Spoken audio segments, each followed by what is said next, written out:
چھپے مداریوں سنو، اے باغباں کے بھیس میں چھپے شکاریوں سنو، تمہارے کار پرفسوں کی آخری یہ شام ہے، خدا کی سرزمین پر خدا کا راج ہو، نہ کوئی حکمراں ہو نہ صاحب خراج ہو۔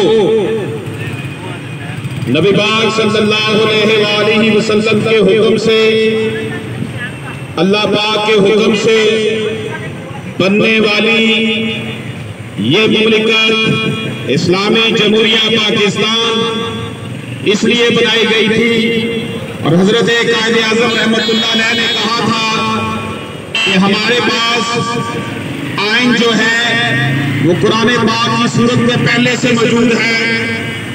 جو لوگ یہ سوال کرتے ہیں کہ پاکستان کا آئین کیا ہوگا، تو مجھے حیرانگی ہوتی ہے۔ ہمیں تو آئین قرآن کی صورت میں 1400 سال پہلے مل چکا ہے، لیکن حکمران اشرافیہ نے، ان رنگ رنگیلے جرنیلوں نے، ان منصف کی سیٹ پر بیٹھے ہوئے رشوت خوروں نے، ان جاگیرداروں نے، ان نالائق سیاستدانوں نے اس ملک کے ساتھ جو کھلواڑ کیا ہے، اس کا شاخسانہ ہے کہ عدالتوں میں کیسز 30-40 سال چلتے ہیں، اور عورت کو وراثت سے حوالے سے اگر دیکھا جائے تو عملی طور پر محروم رکھا گیا ہے۔ ہمارے ملک میں 50% سے زیادہ لیٹیگیشن اسی وجہ سے ہے کہ عورتوں کو وراثت سے محروم کر دیا جاتا ہے۔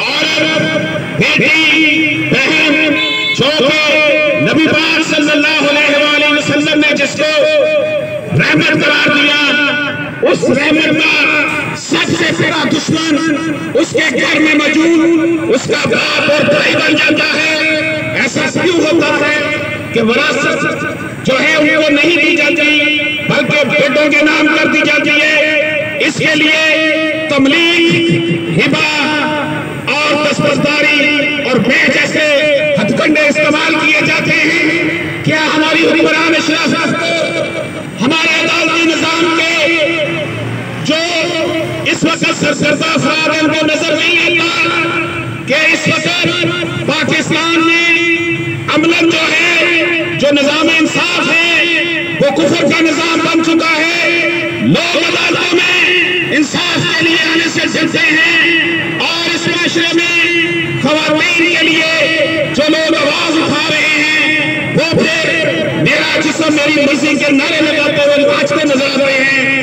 لیکن عورت کے حقیقی مسائل کو یہ نام نہاد اشرافیہ جو ہے اس نے کیپچر کیا ہوا ہے۔ عورتوں کو ملازمت کے مقامات پر ہراساں کیا جاتا ہے، عورتوں کو لیبر کے معاملات میں، امپلائمنٹ کے معاملات میں کم اجرت دی جاتی ہے۔ کیا ہمارے آئین پاکستان کے یہ محافظ، یہ عدلیہ، یہ ادارے، یہ حکمران اس کی طرف توجہ دیں گے؟ 70 سال سے زائد کا عرصہ گزر چکا ہے، اس ملک میں کوئی نظام پنپ نہیں سکا، کبھی سیاست کے نام پر، کبھی جمہوریت کے نام پر، کبھی اسلام کے نام پر لوگوں کو استحصال کیا جاتا ہے، اور ہمارے معاشرے میں صرف اور صرف نشستن برخاستن کیا جاتا ہے۔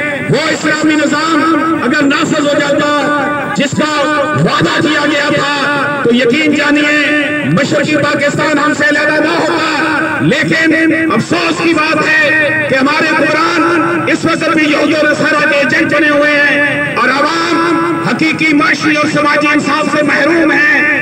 اللہ پاک نے واضح انداز میں سورۃ البقرہ اور سورۃ نساء میں فرما دیا کہ عورتوں کو ان کے حقوق دو، ان کو وراثت سے حصہ دو، اور یہاں تک کہہ دیا کہ اگر تمہیں اپنے خلاف بھی گواہی دینا پڑے تو اپنے والدین کے متعلق بھی گواہی دینی پڑے ان کے خلاف، تو اس سے مت کرو۔ لیکن ہمارے یہاں پر حلف اٹھانا معمولی بات بن چکا ہے۔ اس کی وجہ عوام نہیں ہے، اس کی وجہ یہ اشرافیہ ہے، وہ اشرافیہ جنہوں نے اس پورے نظام کو یکمال بنا رکھا ہے۔ جب اوپر سے نظام خراب ہوگا تو نیچے سے پھر